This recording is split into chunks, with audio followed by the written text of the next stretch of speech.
കേരളീയ കുടുംബത്തിലെ തിരുഹൃദയ ഭക്തിയുടെ ആത്മീയസാരം. Bishop Dennis. കേരളത്തിലെ ക്രൈസ്തവ ആത്മീയതയുടെ ഹൃദയസ്പന്ദനമായി യേശുവിൻ്റെ തിരുഹൃദയം നിലകൊള്ളുന്നു. യേശുവിൻ്റെ തിരുഹൃദയം ദൈവത്തിൻ്റെ അതിരില്ലാത്ത സ്നേഹത്തിൻ്റെയും കരുണയുടെയും പ്രതീകമാണ്. കുരിശിൽ കുത്തിത്തുറക്കപ്പെട്ട യേശുവിൻ്റെ ഹൃദയത്തിൽ നിന്നൊഴുകിയ രക്തവും വെള്ളവും മനുഷ്യരോടുള്ള ദൈവത്തിൻ്റെ അനന്തകാരുണ്യത്തെ സഭ കാണിച്ചു തരുന്നു.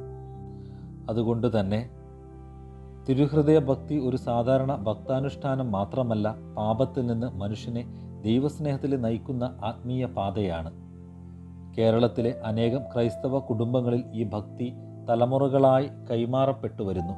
കണ്ണൂർ രൂപത ഇവിടെയുള്ള ക്രൈസ്തവ സാന്നിധ്യത്തിൻ്റെ 525-ാം വർഷം ആചരിക്കുകയാണ്.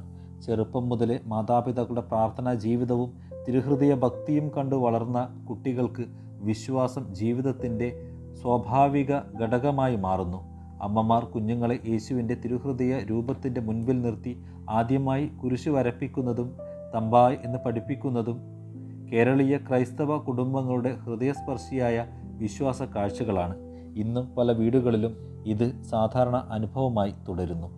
കേരളത്തിലെ ക്രൈസ്തവ വിശ്വാസ ജീവിതത്തിൽ തിരുഹൃദയ ഭക്തിക്ക് അതുല്യമായ സ്ഥാനമുണ്ട്. വീടുകളിൽ തിരുഹൃദയ രൂപം സ്ഥാപിക്കുക, കുടുംബ പ്രാർത്ഥന നടത്തുക, ആദ്യ വെള്ളിയാഴ്ച തിരുക്കർമ്മങ്ങളിൽ പങ്കെടുക്കുക എന്നിവ വിശ്വാസത്തിൻ്റെ ജീവിച്ചിരിക്കുന്ന അടയാളങ്ങളാണ്. കുടുംബാംഗങ്ങൾ ഒന്നിച്ചുകൂടി നടത്തുന്ന ജപമാലയും പ്രാർത്ഥനയും കുടുംബ ബന്ധങ്ങളെ കൂടുതൽ ശക്തിപ്പെടുത്തുകയും പരസ്പര സ്നേഹവും ക്ഷമയും വളർത്തുകയും ചെയ്യുന്നു. അതിനാൽ തിരുഹൃദയ ഭക്തി വ്യക്തികളുടെ ആത്മീയ വളർച്ചയ്ക്കൊപ്പം കുടുംബജീവിതത്തെയും സമൂഹ ജീവിതത്തെയും രൂപാന്തരപ്പെടുത്തുന്ന ആത്മീയ ശക്തിയായി മാറുന്നു. തിരുഹൃദയ ഭക്തി വേദഗ്രന്ഥ പശ്ചാത്തലത്തിൽ തിരുഹൃദയത്തിന് വളരെ വലിയ പ്രാധാന്യമുണ്ട്. മനുഷ്യൻ്റെ ബാഹ്യ പ്രകടനങ്ങളെക്കാൾ ഹൃദയത്തെയാണ് ദൈവം ശ്രദ്ധിക്കുന്നത്. അതുകൊണ്ട് തന്നെ യേശുവിൻ്റെ തിരുഹൃദയ ഭക്തി ദൈവത്തിൻ്റെ പൂർണ്ണമായി ആശ്രയിച്ചുള്ള ഒരു ജീവിതത്തിലേക്ക് നമ്മെ നയിക്കുന്നു. ജെറമിയ പ്രവാചകൻ പറയുന്നു, മനുഷ്യനെ ആശ്രയിക്കുകയും ശരീരശക്തിയെ അവലംബമാക്കുകയും ചെയ്ത് കർത്താവിൽ നിന്ന് ഹൃദയം തിരിക്കുന്നവൻ ശബ്ദൻ, എന്നാൽ കർത്താവിൽ ആശ്രയിക്കുന്നവൻ അനുഗ്രഹീതൻ. അവൻ്റെ പ്രത്യാശ അവിടുന്ന് തന്നെ എന്നും തിരുവചനം പഠിപ്പിക്കുന്നു. ഇതിലൂടെ യേശുവിൻ്റെ തിരുഹൃദയം നമ്മെ പഠിപ്പിക്കുന്നത് ജീവിതത്തിൻ്റെ അടിത്തറ ദൈവത്തിൽ സ്ഥാപിക്കണമെന്നാണ്. സ്വന്തം കഴിവുകളിലും ലോകത്തിൻ്റെ ശക്തികളിലും മാത്രം ആശ്രയിക്കാതെ എല്ലാ കാര്യങ്ങളിലും ദൈവത്തെ വിശ്വസിച്ച് മുന്നോട്ട് പോകുവാൻ ഈ ഭക്തി നമ്മെ പ്രേരിപ്പിക്കുന്നു. സങ്കീർത്തകൻ പറയുന്നത്, പൂർണ്ണ ഹൃദയത്തോടെ ഞാൻ അങ്ങയെ തേടുന്നു, അങ്ങേക്കെതിരെ പാപം ചെയ്യാതിരിക്കേണ്ടതിന് ഞാൻ അങ്ങയുടെ വചനം ഹൃദയത്തിൽ സൂക്ഷിച്ചിരിക്കുന്നു. വിശുദ്ധ പൗലോസും ഹൃദയത്തിലെ വിശ്വാസത്തിൻ്റെ പ്രാധാന്യം വ്യക്തമാക്കുന്നു. മനുഷ്യൻ ഹൃദയം കൊണ്ട് വിശ്വസിക്കുകയും അതുമൂലം നീതീകരിക്കപ്പെടുകയും ചെയ്യുന്നു. ഹൃദയത്തിൽ വിശ്വാസം സൂക്ഷിക്കുകയും അധരങ്ങൾ കൊണ്ട് യേശുവിനെ ഏറ്റുപറയുകയും ചെയ്യുമ്പോൾ രക്ഷാനുഭവം മനുഷ്യന് ലഭിക്കുന്നു എന്ന് പൗലോസ് പഠിപ്പിക്കുന്നു. ഈ വേദഗ്രന്ഥ പശ്ചാത്തലത്തിൽ നമുക്ക് കാണാൻ സാധിക്കുന്നത് തിരുഹൃദയ ഭക്തി ഒരു ഭക്താനുഷ്ഠാനം മാത്രമല്ല, ദൈവവചനത്തിൽ ഹൃദയം ഉറപ്പിച്ച് ജീവിക്കുന്ന ഒരു ജീവിത ശൈലിയാണ്. ദൈവസ്നേഹത്തിൽ ഉറച്ചു നിൽക്കുവാനും വിശ്വാസത്തിൽ വളരുവാനും കുടുംബജീവിതത്തിൽ സമാധാനവും സ്നേഹവും വളർത്തുവാനും ഈ ഭക്തി നമ്മെ സഹായിക്കുന്നു എന്നതാണ് തിരുഹൃദയ ഭക്തിയുടെ പ്രധാന മാർഗങ്ങൾ.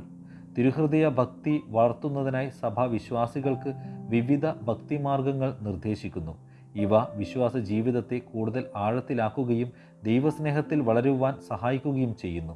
തിരുഹൃദയ ഭക്തിയിലെ പ്രധാന ഘടകമാണ് വ്യക്തിഗത സമർപ്പണം. സ്വന്തം ജീവിതവും സന്തോഷങ്ങളും ദുഃഖങ്ങളും യേശുവിൻ്റെ തിരുഹൃദയത്തിന് സമർപ്പിച്ച് ദൈവഹിതത്തിൽ ജീവിക്കുവാൻ വിശ്വാസി ശ്രമിക്കുന്നു. കുടുംബ സമർപ്പണം കുടുംബത്തെ യേശുവിൻ്റെ തിരുഹൃദയത്തിന് സമർപ്പിക്കുന്നതിലൂടെ ഭവനത്തെ പ്രാർത്ഥനയുടെയും സ്നേഹത്തിൻ്റെയും സമാധാനത്തിൻ്റെയും ഇടമാക്കുകയാണ് ലക്ഷ്യം. കുടുംബ പ്രാർത്ഥനയും പരസ്പര ക്ഷമയും ഈ ഭക്തിയിലൂടെ കൂടുതൽ ശക്തമാകുന്നു. പരിഹാര പ്രാർത്ഥനകൾ വഴിയും വിശ്വാസികൾ ക്രിസ്തുവിൻ്റെ കരുണ തേടുന്നു. മനുഷ്യരുടെ പാപങ്ങൾക്കും തെറ്റുകൾക്കും വേണ്ടി പ്രാർത്ഥിച്ച് ദൈവസ്നേഹത്തിലേക്ക് തിരിച്ചു വരുവാനുള്ള മനോഭാവമാണ് ഇതിലൂടെ വളരുന്നത്. ആദ്യ തിരുഹൃദയ ഭക്തിയിലെ മറ്റൊരു പ്രധാന ഭാഗമാണ് ആദ്യ വെള്ളിയാഴ്ച ആചരണം. എല്ലാ മാസവും ആദ്യ വെള്ളിയാഴ്ച വിശുദ്ധ കുർബാനയിൽ പങ്കെടുക്കുകയും കുമ്പസാരം നടത്തുകയും പ്രാർത്ഥനയിൽ ഏർപ്പെടുകയും ചെയ്യുന്നത് വിശ്വാസ ജീവിതത്തെ പുതുക്കുവാൻ സഹായിക്കുന്നു.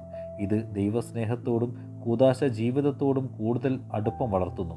ഇവയെല്ലാം ചേർന്ന് നോക്കുമ്പോൾ തിരുഹൃദയ ഭക്തി ഒരു പ്രകടനം മാത്രമല്ലെന്ന് മനസ്സിലാക്കാം. ദൈവത്തോടുള്ള സ്നേഹം വളർത്തുകയും വചനാനുസരണം ജീവിക്കുവാൻ, കൂദാശകളിൽ ആഴപ്പെട്ട വിശ്വാസ ജീവിതം നയിക്കുവാനും സഹായിക്കുന്ന ഒരു ക്രിസ്തീയ ജീവിത പാഠമാണിത്. സഭാപിതാക്കന്മാരുടെ തിരുഹൃദയ ചിന്തകൾ. ആദ്യകാല സഭാപിതാക്കന്മാരുടെ പഠനങ്ങളിലും ഹൃദയത്തിൻ്റെ വിശുദ്ധിക്ക് വലിയ പ്രാധാന്യമുണ്ട്. അലക്സാണ്ട്രിയയിലെ ക്ലമൻ്റ് മനുഷ്യൻ്റെ ഹൃദയം ദൈവസാന്നിധ്യം അനുഭവിക്കുന്ന ഇടമാണെന്ന് പഠിപ്പിക്കുന്നു. ഹൃദയം ദുഷ്ടചിന്തകളാലും പാപത്താലും നിറഞ്ഞിരിക്കുമ്പോൾ ആത്മീയ ശക്തി നഷ്ടപ്പെടുന്നു. എന്നാൽ ദൈവചിന്ത ഹൃദയത്തെ പ്രകാശിപ്പിക്കുകയും മനുഷ്യനെ ദൈവത്തിലേക്ക് നയിക്കുകയും ചെയ്യുന്നു. അതിനാൽ യേശുവിൻ്റെ തിരുഹൃദയത്തെ നോക്കുന്നത് അവിടുത്തെ സ്നേഹം ഓർക്കാനായി മാത്രമല്ല, ആ സ്നേഹത്തിലൂടെ സ്വന്തം ഹൃദയം മാറ്റപ്പെടാനുമാണ്. ഒറിജിനും ഇതേ ആശയമാണ് പങ്കുവയ്ക്കുന്നത്. ശുദ്ധഹൃദയമുള്ളവർക്കാണ് ദൈവത്തെ കാണുവാൻ കഴിയുക എന്നാണ് അദ്ദേഹത്തിൻ്റെ പ്രബോധനം. അതായത് തിരുഹൃദയ ഭക്തി വെറും വികാരപരമായ ഭക്തിയല്ല, മറിച്ച് ഹൃദയശുദ്ധിയിലേക്കും ആത്മീയ നവീകരണത്തിലേക്ക് നയിക്കുന്ന ഒരു ജീവിത വിളിയാണ്. സഭാപിതാക്കന്മാർ പാപ സമ്മതത്തിനും മാനസാന്തരത്തിനും വലിയ പ്രാധാന്യം നൽകി മനുഷ്യൻ തൻ്റെ തെറ്റുകൾ ദൈവസന്നിധിയിൽ ഏറ്റുപറഞ്ഞ് അവിടുത്തെ കരുണ തേടുമ്പോൾ ആത്മീയ സൗഖ്യം ലഭിക്കുന്നു എന്ന് അവർ പഠിപ്പിച്ചു. അതുകൊണ്ട് പരിഹാര പ്രാർത്ഥന എന്ന ഭക്താനുഷ്ഠാനം കുറ്റബോധത്തിൽ മാത്രം നിലനിൽക്കുന്നതല്ല, ദൈവസ്നേഹത്തിലേക്ക് സത്യസന്ധമായി തിരിച്ചു വരുവാനുള്ള ആത്മീയ യാത്രയാണ്. തിരുഹൃദയ ഭക്തിയുടെ അടിസ്ഥാനം കുരിശിലെ ക്രിസ്തുവിൻ്റെ സ്നേഹമാണ്. യോഹന്നാൻ്റെ സുവിശേഷത്തിൽ പറയുന്നത് പോലെ, പടയാളികളിൽ ഒരുവൻ അവൻ്റെ പാർശ്വത്തിൽ കുന്തം കൊണ്ട് കുത്തി, ഉടനെ അതിൽ നിന്ന് രക്തവും വെള്ളവും പുറപ്പെട്ടു. സഭ ഈ സംഭവത്തെ കൂദാശകളുടെ അടയാളമായി കാണുന്നു. രക്തവും വെള്ളവും ദൈവകൃപയുടെ ഉറവിടമായാണ് മനസ്സിലാക്കപ്പെടുന്നത്. സഭാപിതാക്കന്മാരുടെ പഠനമനുസരിച്ച് കൂദാശകളിലൂടെ ക്രിസ്തുവിൻ്റെ സ്നേഹം ഇന്നും വിശ്വാസികളുടെ ജീവിതത്തിൽ പ്രവർത്തിക്കുന്നു. അതുകൊണ്ട് തിരുഹൃദയ സന്ദേശം ഒരു സ്നേഹത്തിൻ്റെ പ്രതീകം മാത്രമല്ല, കൂദാശകളിലൂടെ മനുഷ്യനെ ശുദ്ധീകരിക്കുകയും ദൈവത്തോട് കൂടുതൽ അടുപ്പിക്കുകയും ചെയ്യുന്ന ദൈവിക വഴിയാണ്. പരിശുദ്ധ പിതാക്കന്മാരുടെ തിരുഹൃദയ പ്രബോധനങ്ങൾ. സഭയുടെ പരിശുദ്ധ പിതാക്കന്മാരും തിരുഹൃദയ ഭക്തിയുടെ പ്രാധാന്യം പ്രത്യേകമായി എടുത്തു പറഞ്ഞിട്ടുണ്ട്. വിശുദ്ധ ജോൺ പോൾ രണ്ടാമൻ പാപ്പ നമ്മെ പഠിപ്പിച്ചത് ക്രിസ്തുവിൻ്റെ ഹൃദയം മനുഷ്യൻ്റെ ദുഃഖങ്ങളെയും പ്രതീക്ഷകളെയും താങ്ങുന്ന ദൈവസ്നേഹത്തിൻ്റെ ഉറവിടമാണ് എന്നതാണ്. അദ്ദേഹത്തിൻ്റെ കാഴ്ചപ്പാടിൽ തിരുഹൃദയ ഭക്തി കുടുംബങ്ങളെ ഐക്യത്തിലേക്കും സമൂഹത്തെ കരുണയിലേക്കും നയിക്കുന്ന ആത്മീയ പാതയാണ്. കുടുംബങ്ങളിൽ പ്രാർത്ഥനയും ക്ഷമയും ത്യാഗവും വളരുമ്പോൾ യേശുവിൻ്റെ ഹൃദയം അവിടെ സജീവമാകുന്നു എന്നും അദ്ദേഹം ഓർമ്മിപ്പിച്ചു. ബെനഡിക്റ്റ് 16 പാപ്പ തിരുഹൃദയ ഭക്തിയെ ദൈവസ്നേഹത്തിൻ്റെ വിദ്യാലയം എന്നാണ് വിശേഷിപ്പിച്ചത്. യേശുവിൻ്റെ ഹൃദയം മനുഷ്യനെ സ്വാർത്ഥതയിൽ നിന്ന് മാറ്റി സേവനത്തിൻ്റെയും വിനയത്തിൻ്റെയും വഴിയിലേക്ക് നയിക്കുന്നു എന്ന് അദ്ദേഹം പഠിപ്പിച്ചു. വിശുദ്ധ കുർബാനയോടും ആരാധനയോടും ചേർന്നാണ് അദ്ദേഹം തിരുഹൃദയ ഭക്തിയെ വിശദീകരിച്ചത്.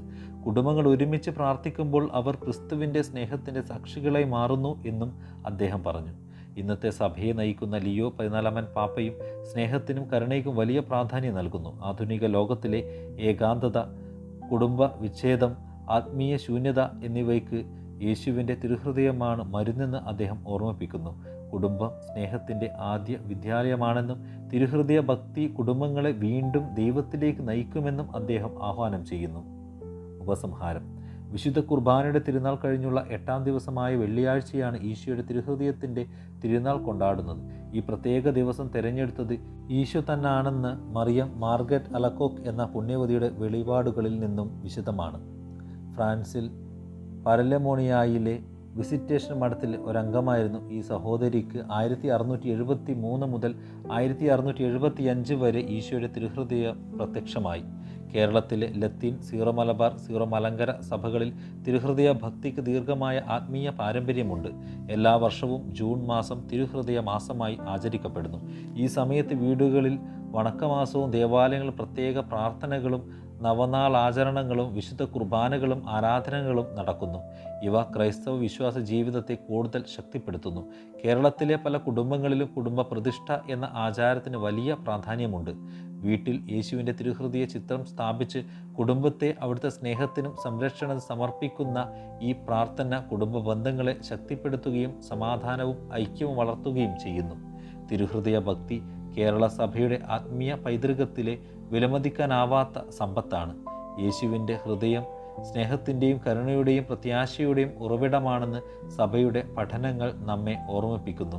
കുടുംബങ്ങൾ ഈ സ്നേഹത്തിൻ്റെ ആത്മീയ അർത്ഥം ജീവിതത്തിൽ സ്വീകരിക്കുമ്പോൾ കുടുംബങ്ങളും സമൂഹവും കൂടുതൽ നവീകരിക്കപ്പെടും. ഇന്നത്തെ മനുഷ്യരുടെ ജീവിതം മത്സരവും മാനസിക സമ്മർദ്ദവും നിറഞ്ഞതാണ്. ഈ സാഹചര്യത്തിൽ മനുഷ്യൻ അന്വേഷിക്കുന്നത് സമാധാനവും സ്നേഹവുമാണ്. തിരുഹൃദയ ഭക്തി മനുഷ്യനെ വീണ്ടും ദൈവസ്നേഹത്തിലേക്കും വിശ്വാസത്തിലേക്കും നയിക്കുന്നു. യേശുവിൻ്റെ ഹൃദയം നമ്മെ പഠിപ്പിക്കുന്നത് ശക്തിയാലോ അധികാരത്താലോ അല്ല, സ്നേഹത്തിലൂടെയാണ് ലോകത്തെ മാറ്റുവാൻ കഴിയുകയെന്ന സത്യമാണ്. ഇന്ന് ഭവന സന്ദർശന സമയങ്ങളിൽ തിരുഹൃദയ രൂപത്തിന് മുന്നിൽ മെഴുകുതിരി കത്തിച്ച് കുടുംബമായി പ്രാർത്ഥിക്കുന്ന മനോഹരമായ വിശ്വാസ കാഴ്ച എനിക്ക് കാണുവാൻ കഴിയുന്നു. അതുപോലെ പുതുതായി വെഞ്ചരിക്കപ്പെടുന്ന വീടുകളിൽ കുടുംബാംഗങ്ങൾ ഒന്നിച്ചുകൂടി തിരുഹൃദയ പ്രതിഷ്ഠ നടത്തുന്നതും ശ്രദ്ധേയമാണ്. ഈ നല്ല പാരമ്പര്യം കൂടുതൽ ശക്തിപ്പെടുത്തുന്നതിനായി എല്ലാ കുടുംബങ്ങളും ജൂൺ മാസത്തിലെ തിരുഹൃദയ തിരുനാൾ ദിനത്തിൽ കുടുംബ പ്രതിഷ്ഠയും പ്രത്യേക കുടുംബ പ്രാർത്ഥനയും നടത്തുന്നത് വളരെ അർത്ഥവത്തായ ആത്മീയ അനുഭവമായിരിക്കും എന്നുകൂടി സൂചിപ്പിക്കുവാൻ ഞാൻ ആഗ്രഹിക്കുന്നു.